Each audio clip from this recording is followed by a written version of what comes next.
Hello dear students, today we are discussing about the web of things and cloud of things. What is exactly the difference between web of things and cloud of things? So, web of things. So, it is actually the software architectural style and programming pattern that allows real world objects to be a part of www. So, any real-world objects to be a part of World Wide Web. It provides an application layer that simplifies the creation of Internet of Things applications. Rather than reinventing the completely new standard, Web of Things reuses the existing and well-known web standards. So we'll take one very good example of Web of Things. So Web of Things is it is trying to connect the real-world object to be part of that World Wide Web. So, what is the cloud of things? The cloud of things collect the census data of your connected machines in the real time and analyze it. So that is the difference between web of things and cloud of things. So web of things architecture uses the four layer. So layer 1 is based on access, second layer that is find layer, third one is the share layer and fourth one is the compose layer. So layer 1 is deals with the access of things to the internet and ensures they expose their services via web APIs. And layer 2 that is the find, this layer provides a way to find and locate the things on the web. And third layer, share layer, which is useful to ensure that generated by the things can be shared in an efficient and secure manner. And fourth layer, compose layer, that integrates the services and data offered by the things into higher level web tools. So for each and every layer, it uses the different protocols that may be stateful or stateless. So using this different kind of protocols, it performs the web of things. So web of things and internet of things. So internet of things is a massive interconnection of computer network.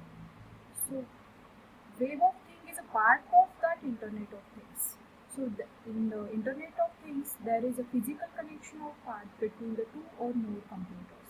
So it is World Wide Web is the general name for the accessing the internet via HTTP. So it is just one of the connection protocol that is available in the internet. So internet is a large container and web is the part within the container. See, internet is a large container, but web is the part within this container. So there is very good example of restaurant. So in the restaurant is like your internet and dishes are like your web. So restaurant popularity is depend on your quality of that particular dishes that are provided by the restaurant. Same kind of that. So web is a part of internet. So internet is a large container. So it's one of the part of that is the web. So there are two pillars of web. The first one is the client base and the two are based on the server base. So this is three-tiered architecture which uses the RDBMS connectivity, user interface and database connectivity of RDBMS, etc. So this is the Java-based application server examples. So two pillars of web. So these two pillars of webs are basically uses the hypertext transfer protocol, universal resource locators, or web browsers or application servers, multi-tiered architecture, etc. So web 1.0 is the internet of documents and web 2.0 is the internet of multimedia. So web of things, web 3.0 is the internet of things. So this is the architectural standardization for the web of things. So architectural standardization based on platform middleware, unified multi-tier, WOT architecture and web of things portal business intelligence. So platform middleware for the web of things. So communication middleware and platform middleware are closely related to each other. So platform middleware or application framework of three-tiered application server. So main goal of Web of Things is to bring the IoT applications to the World Wide Web.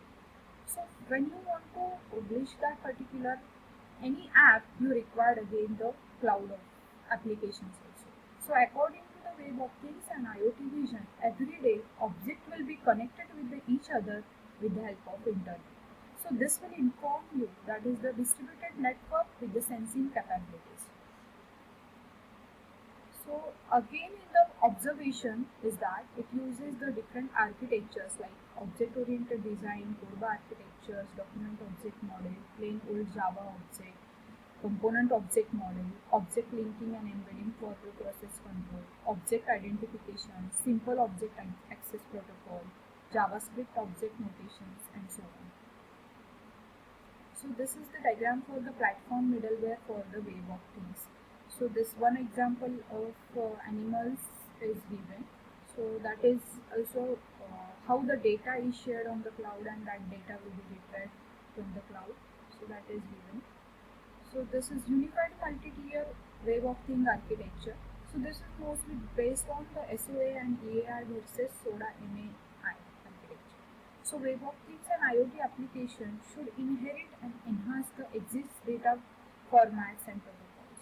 So simple object access protocol is a framework specification for exchanging the structured information in the implementation of web services.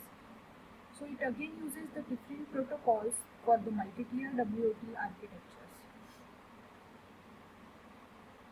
So this is also one of the example of the device description language of SODA.